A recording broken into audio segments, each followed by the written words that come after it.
everyone. Welcome to Valley Homes on TV, the Milpitas edition. Todd Flesner here, along with Debbie Giordano. Hi, Todd. How are you? Great, Debbie. Hey, we are here to talk more about Milpitas, what makes this a great community to live in. And if folks have tuned in, they found us here on Channel 26 in Milpitas on Monday, Wednesday, and Friday afternoons, 6:30, I believe? That's right. Saturday and Sunday in the morning. 10 a.m. 9 a.m. 9 a.m. Close enough. 9, 10, okay. whatever. Well, you can try. I sleep in. I sleep in. Depends if it's daylight savings time, and then it's, but no, we're good. We'll get that right. Yeah. We've had a lot of fun over the years, haven't we? We certainly have. You know, it is great to get to know more about Milpitas, the community that we call home, and some of the folks that make this a great place to be. So, super. I'm going to introduce our guest today. I would love to. This is Colleen Noll, and she is the director, I want to say, of the Calaveras Montessori preschool. Right. Right here, located at the Old Air Samuel Air High School site and next door to the Sports Center here for the city of Milpitas. Welcome, Colleen. Thank you. Thank you for having me. Yeah, we're glad to see you. Let's begin. Tell us about your preschool, just briefly, and then we'll get into some Q&A. Okay, great. Well, this preschool's been open since 2002, I believe, so we've been here quite a while, and we have infants starting at ages 6 weeks all the way up through kindergarten. So we've been serving children, with their siblings and, cousins, and lots of kids come through the school growing up. Oh, terrific. So, lots of folks are looking for quality daycare. Right. And this definitely is part of the quality daycare scene here in Milpitas. But if folks are looking, what are some of the things that they ought to be thinking about or asking as they are exploring options for preschool or daycare? Well, I think that one of the first things that parents should think about is how do they feel when they visit a child care center. And so it might have everything checked off the list, like everything that they're looking for, but if it doesn't feel right, they should probably listen to themselves and continue to look for a proper child care center. There's so many different choices, and there's so many things available, and every child is different. So let me ask you, what is your educational philosophy? Well, we're a Montessori school, so we have an individual-based curriculum for children, and our teachers go through a college course. It takes 2 years to just be certified to work with children ages 3 to 6. And so it's very specific to the environment, and we are hands-on. We work every child at their own pace, and one of our biggest goals with children is to teach them to be independent so they can do things for themselves, and that gives them confidence, it gives them self-esteem, and really prepares them for elementary school. Well, I'd just like to say something on that note. My 3 children that are much older, and before they could even come to your preschool, were all products of the Montessori system. So I have to tell you, it's a great system. Oh, good. Thank you.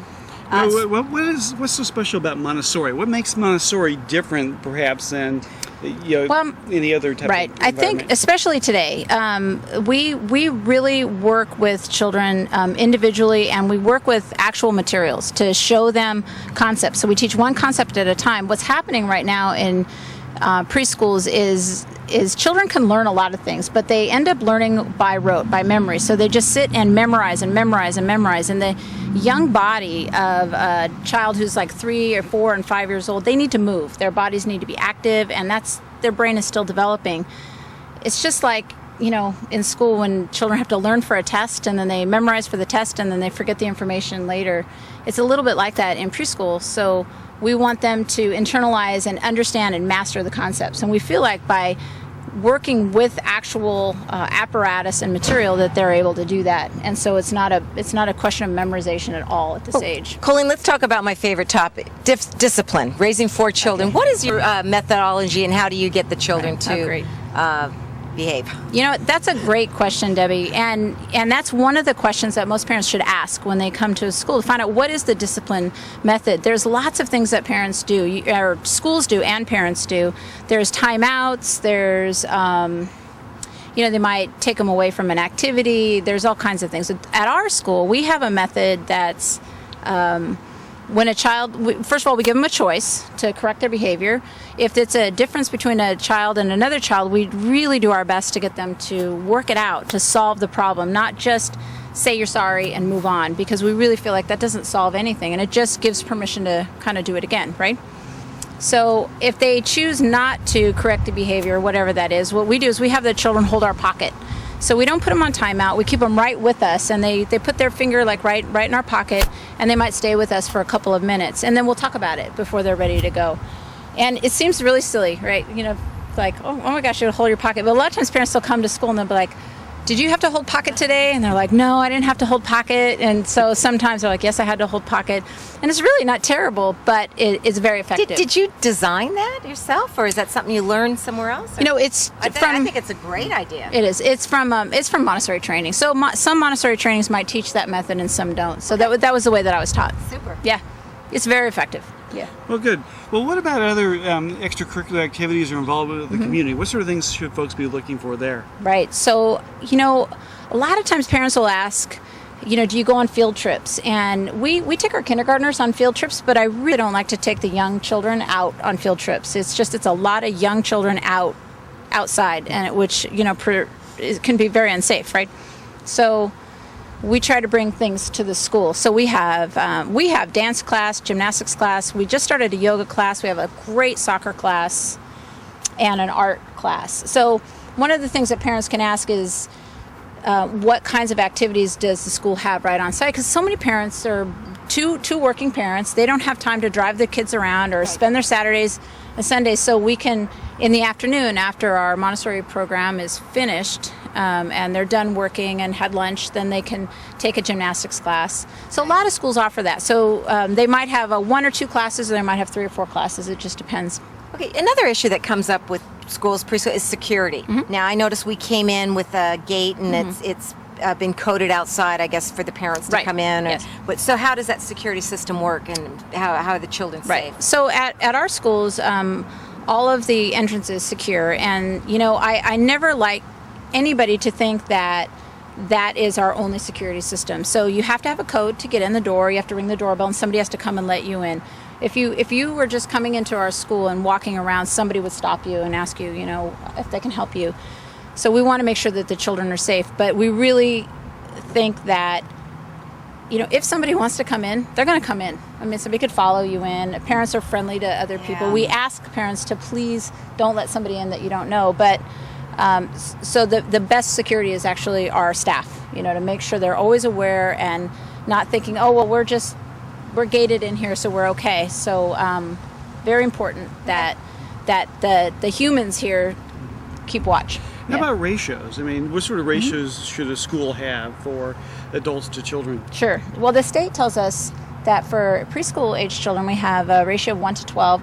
We usually run in about a 1 to 10. And we have our garden here, so we have children out in the garden. Usually we have about a 1 to 8 ratio in the garden. For the infants, we have 1 to 4 ratio, and usually toddlers are about 1 to 8 or 1 to 9.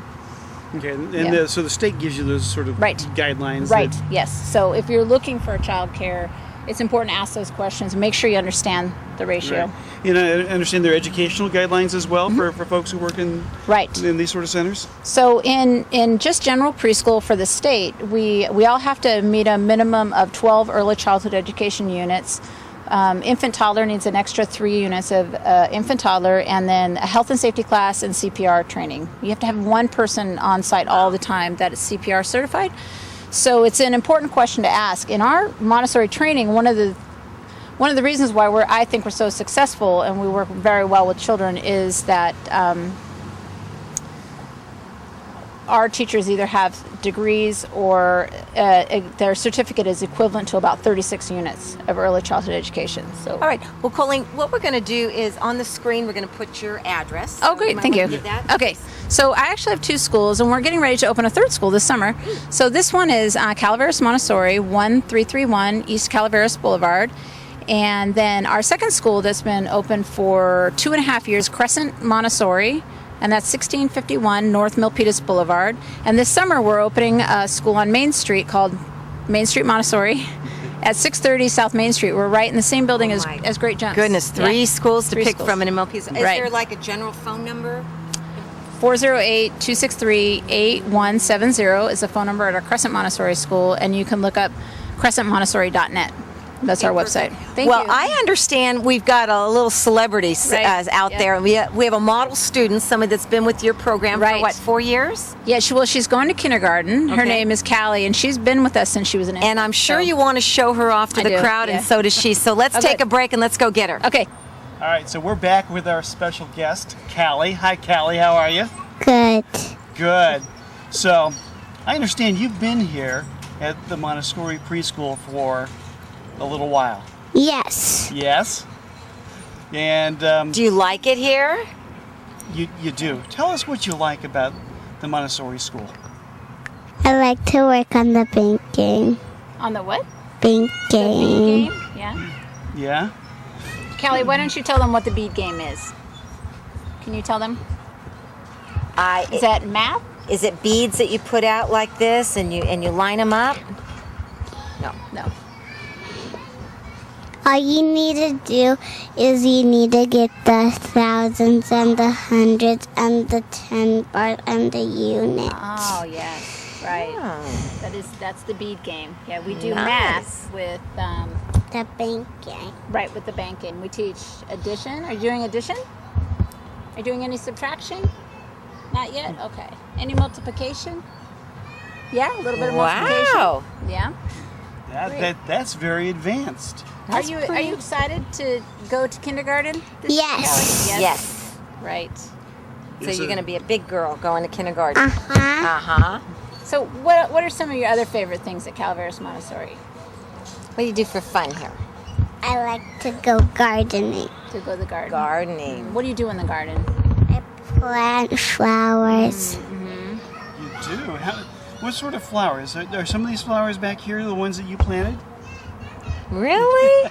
Wow, they're growing so nice. Do you water them every day? And Yeah, every day everybody waters the plants. nice. Let's see. I hear that there's gymnastics here and Uh-huh. fun things. What is there something like that you do here? Do you do gymnastics? Or, really? Can you do somersaults and flips and? Oh my goodness, that's amazing. So you've been coming here a long time since you were a little baby, I understand. Right. Wow. So can you tell us some of the other things that you like to do at school here? What about when you play outside, Kelly? I like to play with my friends. Do you have a special friend here? My cousin Riley. You have a cousin here too. Wow. So you and your cousin have fun too. How neat. And how about your teachers? Can you tell us about your teachers? Do you like them? What are your teachers' names? Miss Colleen? Sometimes. Sometimes, We got or Miss Claudia. you have a Miss Claudia. Ah. Okay. Miss Candy. Miss So if somebody was a little baby and they needed to go to school, would you recommend this school for them to come to? Do you think it'd be a good school? Oh, your mommy's having a baby also, right? Really? My baby sister. So you're going to be a big sister. And your baby sister, she's going to come to school with us, right?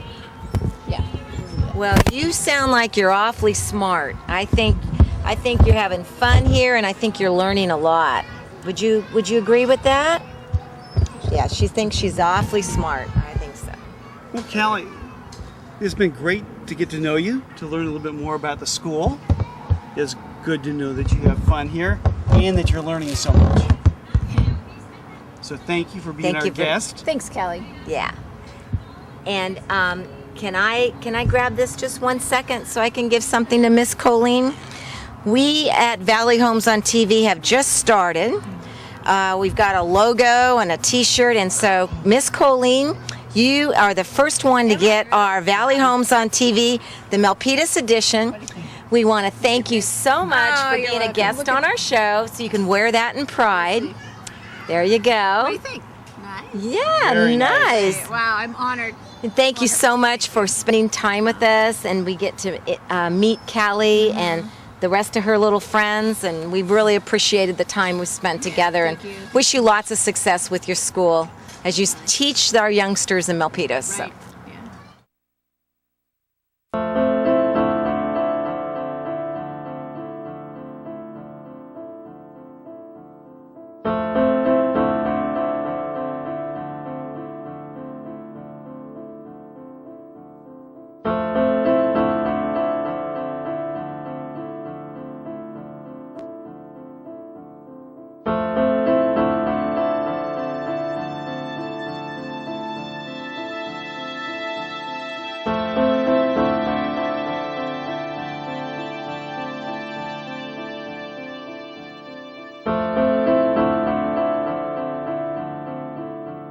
Behind the wheel, there is no such thing as a small distraction. A public service reminder from the American Academy of Orthopedic Surgeons, who would rather help keep your bones strong than put them back together.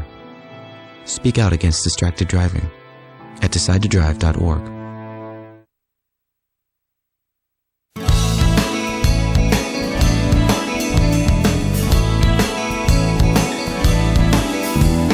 Hello everyone, we're now back with Valley Homes on TV.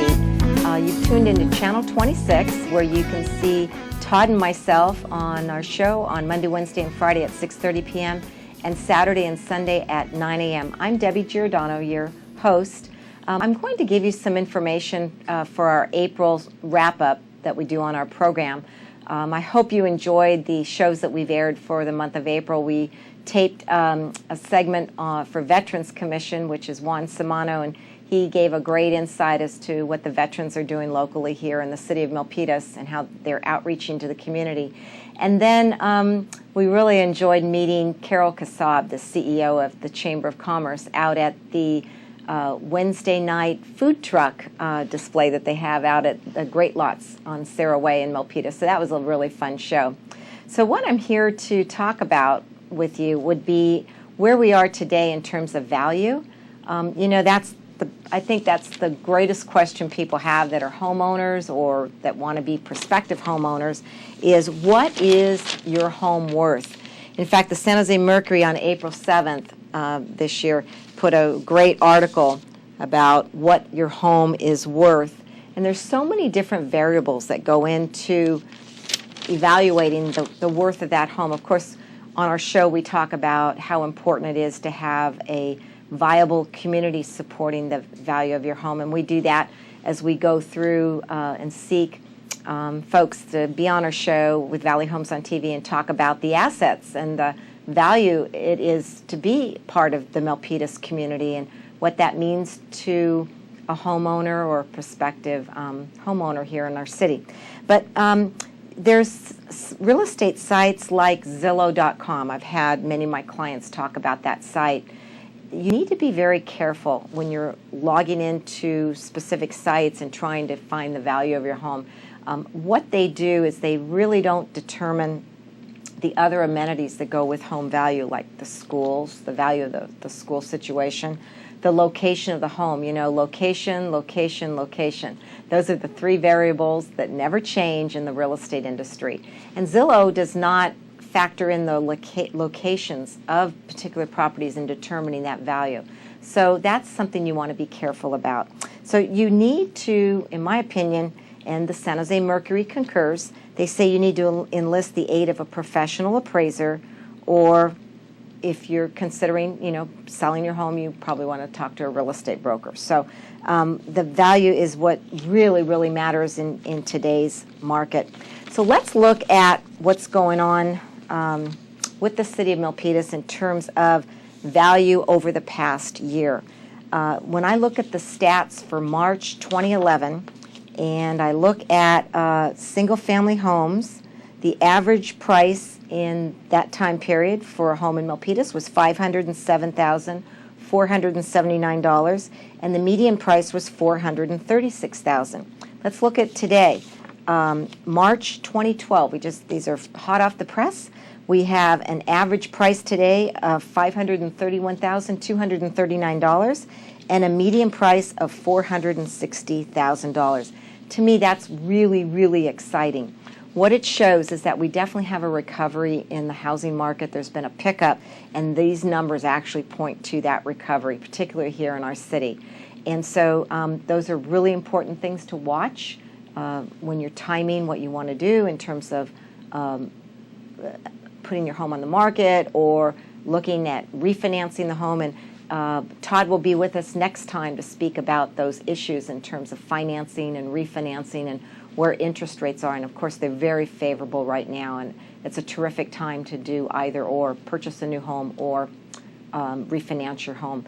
So the condominium and townhouse market, that's been kind of interesting. We've talked about that over the year too. Let's look at March 2012. At that time, a year ago, in that time period, an average condo or townhouse was $302,000 $895, and the median price was $226,000. Today's numbers for March 2012 say that the average price is $292,598, and the median price is $245,000. So it's actually a small drop in the average price and a bump in the median price. And remember, those are calculated. The average price and the median price are calculated a little bit differently with each number stream that the San Jose Real Estate Board looks at their numbers with. But generally, it's been pretty level. What I predict, and we'll see if this is true again, is that we're also going to see an uptick in that market also that will follow the lead of the single-family home market, leading the way for a recovery. So that's soon to come in that market. I'm going to close for now, and it's been my pleasure to bring Valley Homes on TV to you for the month of April. We'll be seeing you next week. Actually, we're going out to a preschool, a local Calaveras Montessori preschool here in Milpitas to look at another amenity of our city, which are great preschools that we have here in the city to offer child care and daycare for young children and also their education. So we'll be delivering that to you on our show in a couple weeks. And we have, interestingly enough, a member of the Alliance for the Arts, Larry Volger, will be meeting us out at one of the art projects at Hillcrest Park and describing how they came to get that art project in the city. And, you know, art is a huge asset, becoming a great commodity in our city that we've taken a lead in doing more of those projects to beautify Milpitas. So it's a great place to live, work, and play in the city of Milpitas. And if you have any questions or would like to get some more information here on the show, please email me at giordanodj@aol.com. And I'll be closing for now. Thank you very, very much for watching Valley Homes on TV. We'll see you real soon. Thanks.